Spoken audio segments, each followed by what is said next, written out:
네, 요즘에 데이트 폭력이라는 말 많이 듣게 됩니다.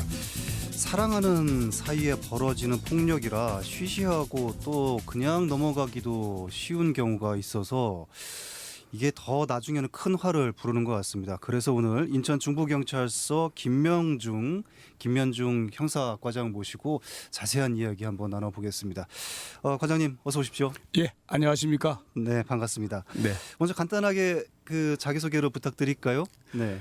네, 저는 그 인천 중부경찰서 형사과장으로 근무하는 김면중 과장입니다. 네. 먼저 이 데이트 폭력이라는 말을 많이 듣게 되는데 정확하게 무엇을 말하는지 잘 모르는 경우가 있는 것 네. 같습니다. 정확히 데이트 폭력이란 어떤 겁니까? 개념 정리가 좀 모호한 부분이 있습니다. 네. 일반인들한테는요. 사실 교제 중이거나 음. 또는 그 남녀 사이에 교제한 적이 있거나 네. 이런 연인 관계의 전후에 발생되는 모든 일련의 폭력 행위를 우리가 일상적으로 데이트 폭력이라고 이렇게 하고 있습니다. 네. 이게 데이트 폭력이라는 용어가 언제부터 사용이 되고 또 이제 사회적 관심을 받게 된 게 언제부터인가요, 본격적으로? 사실 2015년 말경에 네. 지방에 있는 모 대학 그 의학 전문 대학원에서 그 동기 간의 그 폭력 사건이 일어났습니다. 근데 사실 단순 폭력이 아닌 네. 상습적으로 아이고. 그 네. 피해자 여성 즉 동기 여성을 3회 정도 감금을 하고 네. 무차별 폭행을 했는데 네.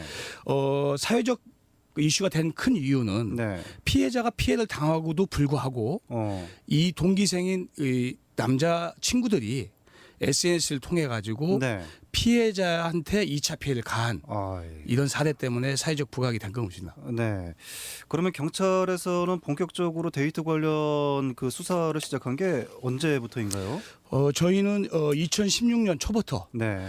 치안 정책으로 체계적으로 홍보도 하고 적극적으로 단속도 시작했습니다. 네. 이 데이트 폭력의 유형도 다양하다고 들었어요. 어떤 유형들이 있습니까? 예, 상당히 많은데요. 네. 보통 저희가 크게 한 5가지 정도로 분류를 합니다. 네.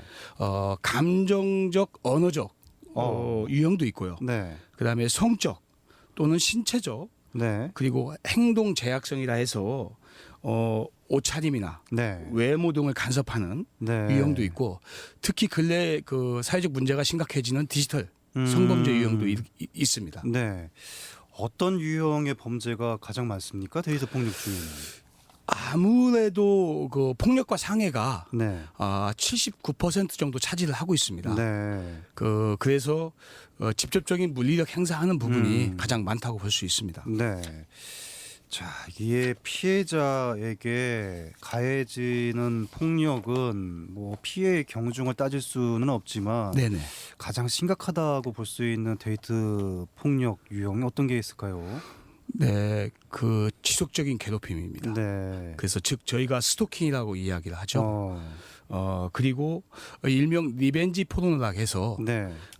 교제를 할 때라든가 또는 교제를 하고 나서 성관계라든가 이런 부분에 대해서 유포를 한다든가 그걸 이용해서 협박을 하는 부분들이 네. 사회적으로 상당히 심각하고요. 네. 더 나아가서 그 피해자와 네. 그 가족들에게도 어떤 공포를 주고 네.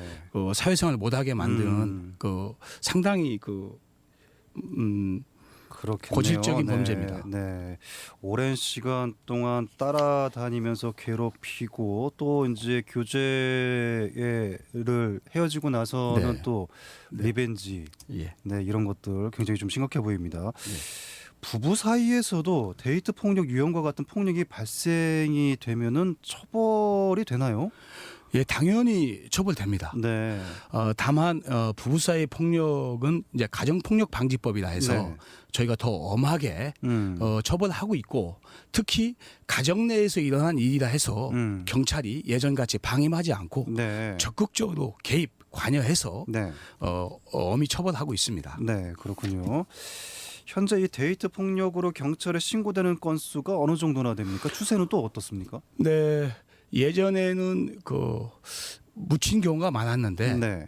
경찰이 적극적으로 홍보를 하고 또 시민들의 의식이 높아지면서 신고 건수는 계속 증가를 하고 있습니다. 네. 다만 저희가 이야기하는 강력범죄의 네. 발생 건수는 상당히 많이 줄어들었습니다. 그래요? 예. 네. 경험하셨던 데이트 폭력 사건 중에 공통적인 특징 같은 게 좀 있을까요?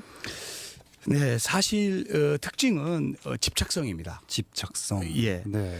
그리고 그 어떤 행동에 통제를 시킵니다.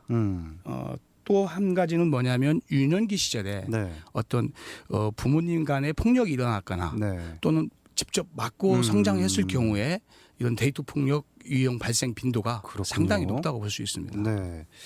아까 이제 그 행동제약 관련 범죄도 꽤 있다고 그랬는데 그게 뭐 이렇게 연인 상대방을 갖다가 간섭하고 이런 것들이 지속적으로 발생이 되면 이것도 법적으로 문제가 있는 거죠? 예, 법적으로 처벌 가능하고요. 네. 경찰에 어떤 경로든 신고만 되면 네. 적극적으로 피해 회복 가능합니다. 네. 그러니까 뭐 예를 들어서 그 상대방한테 야, 너 옷을 왜 그렇게 입고 다니냐 그러면서 이렇게 꼭 입고 다녀라라고 이렇게 강요를 하는 거죠. 네, 그렇습니다. 그걸 안 하면은 또 뭐 언어적이라든가 신체적으로 폭력을 가하고. 네, 맞습니다. 이게 심각한 문제가 좀 많은 것 같습니다. 거꾸로 이게 보면은 보통 남성들이 많이 저지를 것 같은데 데이트 폭력은 여성이 가해자인 경우도 있나요? 실제 데이트 폭력의 피해자가 네. 남성이다, 여성이다 이런 성 비율로 나누는 건 애매모호한 부분이 있습니다. 네. 폭력의 피해는 남성과 여성의 문제는 아닙니다. 다만 비율로 수치상으로 보면 여성도 한 10% 네. 가해를 차지하고 있습니다. 그래요. 여성도 한 10%가 가해자로 이렇게 돼 있군요. 네네, 그렇습니다. 이게 한번 데이트 폭력을 저지른 사람은 또 재범하는 경우가 있을 것 같아요. 어떻습니까? 예, 간혹 재범이 발생하고는 있는데요. 네. 사실상 저희 경찰이 적극적으로 개입한 이유로는 특히 2차 피해 예방에 의해서 네. 노력을 합니다. 네. 그 대표적인 게 지속적으로 모니터링을 한다든가 네. 또 신변 보호를 해준다든가 그리고 112에 네. 그 피해 여성의 휴대전화를 등록을 해서 네. 긴급 신고 등록 제도가 있습니다. 하기 때문에 재범률이 갈수록 낮아지고 있습니다. 네. 그나마 좀 다행이네요. 예, 그렇습니다. 네. 자, 이 예. 데이트 폭력의 심각성 계속 말씀을 드리고 있는데 구체적으로 이렇게 데이트 폭력이 최근에 심각하게 다뤄지는 이유도 있을 것 같습니다. 가장 우려되는 부분은 강력범죄로 변질될 수 있다는 부분입니다. 네.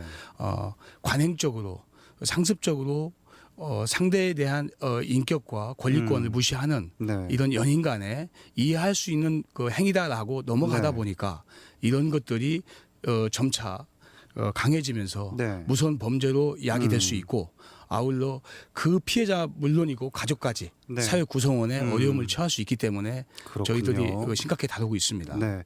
현재 이 데이트 폭력 근절을 위해서 경찰분들이 많이 애쓰시고 계시는데 그 뭐 앞으로의 계획이라든가 앞으로 또 뭐 운영 현황이라든가 이런 것들을 좀 설명을 좀 부탁드리겠습니다. 예. 네. 그래서 제가 오늘 온 이유도요. 데이트 폭력의 발생 현황을 보면 네. 그 7, 8월 특히 요즘 같은 여름 시즌에 그러겠네요. 네. 사실상 빈번하게 발생하는 추세였습니다. 네. 그래서 이러한 신고 제도, 네.